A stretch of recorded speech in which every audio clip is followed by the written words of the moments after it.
So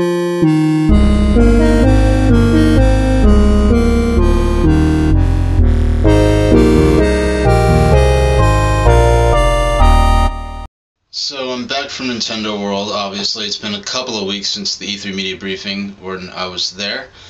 And, you know, last time at Nintendo World, they really kind of shut the store down to do their E3 media briefing. This time, they really just had the second floor. They just had a screen up there, their projection screen, to just show it on. A few, maybe 20, 30 people were around watching it.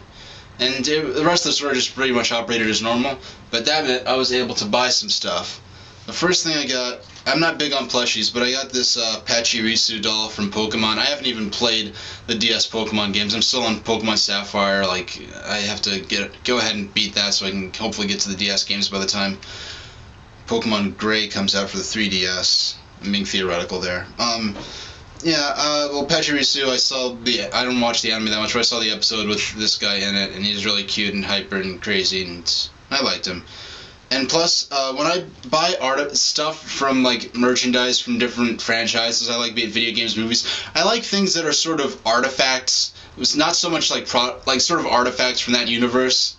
You know, like how I have the alethiometer from, you know, his Dark Materials, and things like that. And I like this because it's, in the Pokemon universe, they have little Pokemon dolls that would be in some little kid's room or someone who likes plushies, and I think this is going to go in the back window of my car along with the KFC Seal doll from way back in the day, from when they had that Pokemon promotion. So I got that, and I saw this Zelda guide. It's just sort of a retrospective special edition magazine about the Legend of Zelda. There's apparently also a Mario one I saw an ad for, and a Nintendo Power they're also selling. They have some stickers. This is by Nintendo Power. I think the people who make Nintendo Power, I'm not sure. They just have really spoilerific profiles on characters and items from different Zelda games, like a timeline, not a timeline theory, just like a timeline of the games, the order they came out, and a retrospective of each game. Like here's Zelda 2. I gotta love that artwork with Link with like a huge Christian cross on his shield. I called Nintendo once and asked about that. They actually tried to tell me that was the backing on his shield and not a Christian cross. Like, yeah, you knew that's BS. They're just saying their official answer. They have sort of little miniature replications of all the Zelda-related posters they've had Nintendo Power over the years.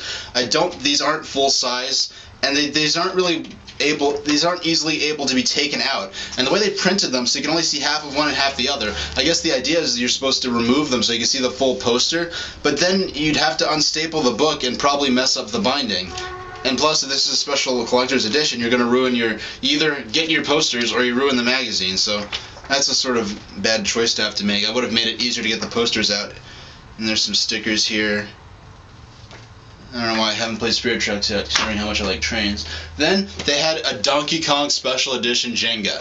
This is awesome. The thing is, I had Jenga years ago. I'm not big into Jenga, but I do kind of like board games. And Donkey Kong Jenga, the thing that made me buy this isn't just Jenga with the pieces sort of themed like Donkey Kong like girders.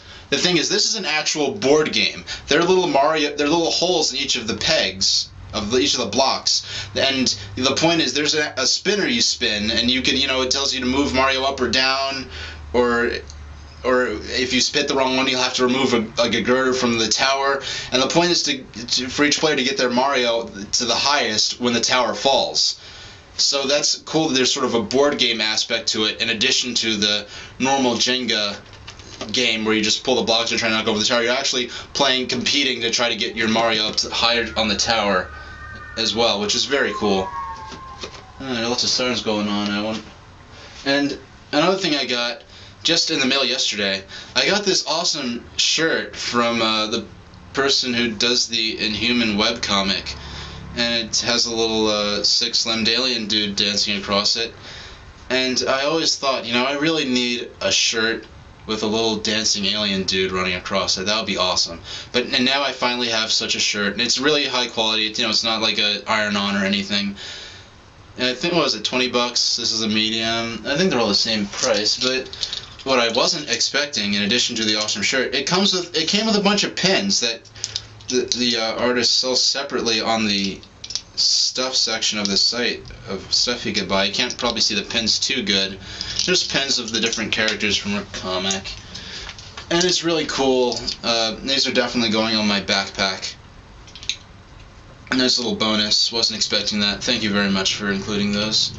And so if you want to read her comic and check out the stuff, I think you can still buy these. I don't know how many were ordered, but you could definitely get the pins. And there's going to be a link to the webcomic in the info section of the page. So that's all the stuff I've got recently, and thank you very much for watching.